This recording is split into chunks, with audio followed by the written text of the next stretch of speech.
It's Twitches 2, spelled with 2 O's, because... clever? If you saw my review of the first film, you know that I thought it was actually kinda well done. For what it is. It was a good family fantasy that had some good laughs, some legitimately good drama, and some magical elements. The sequel is pretty much the same.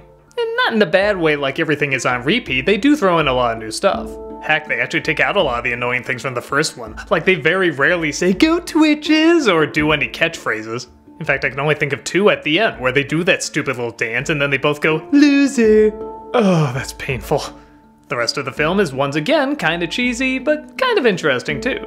Our Twitches, played again by the Maori sisters, find that being friends is one thing, but being sisters living together is something different. They're snipping at each other more, having disagreements, and not always getting along.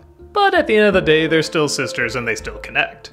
But that comes to a bit of a head when their mother, the real mother, reveals that another evil force is slowly slipping into their kingdom and they need their magic to stop it, particularly during an eclipse.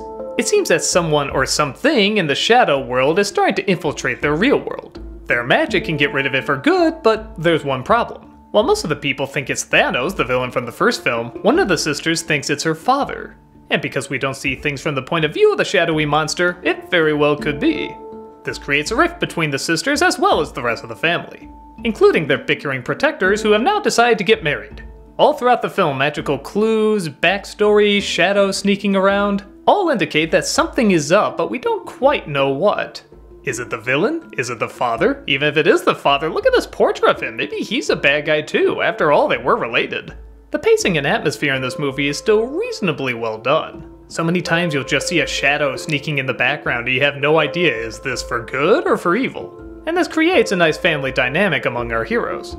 In fact, there's even more than that. They find out that not everybody can use magic, in fact it's practically outlawed.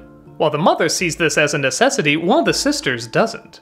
And both sides have very legitimate points. It's not something like Little Mermaid 3 where all music is outlawed and that's obviously bad. Here, it actually kind of makes sense, the choices that people make, and the arguments they have for their side. Again, I feel like that's strangely the strength of these movies, is that there actually is kind of a family connection.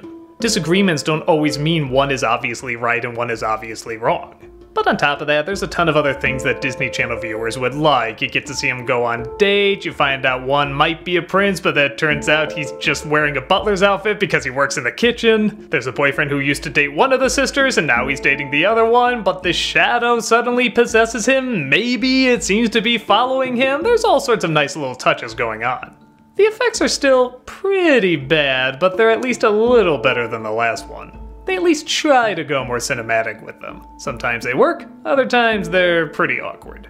But thankfully a lot of it is shot more cinematically, so you're more looking at the nice sets and cinematography than you are how bad the effects are. For the most part. Again, they can be really awkward. It's funny because I just had to watch Return to Halloween Town, where a lot of it obviously steals from Harry Potter. Here, this one steals from Harry Potter too, but it also kind of steals from Lord of the Rings, with shadowy figures and even a ring and a dark presence trying to take human form, and yeah, on the one hand I could shout rip off, it does seem to come back to its own thing just enough. And the elements it does borrow from Harry Potter and Lord of the Rings seem to be good elements that they're borrowing from. Like there's a backstory about how the mother and father met. The father wanted to get the mother a gift, and so she asked for a star. And that's exactly what he got her. A star that can fit in her pocket. And that seems Harry Potter-esque, but it's just different enough to let it pass. That dark presence you always feel watching you and always seems to be around very much feels like Sauron from Lord of the Rings. But again, they add that you don't know if it's evil and you don't know what it can do.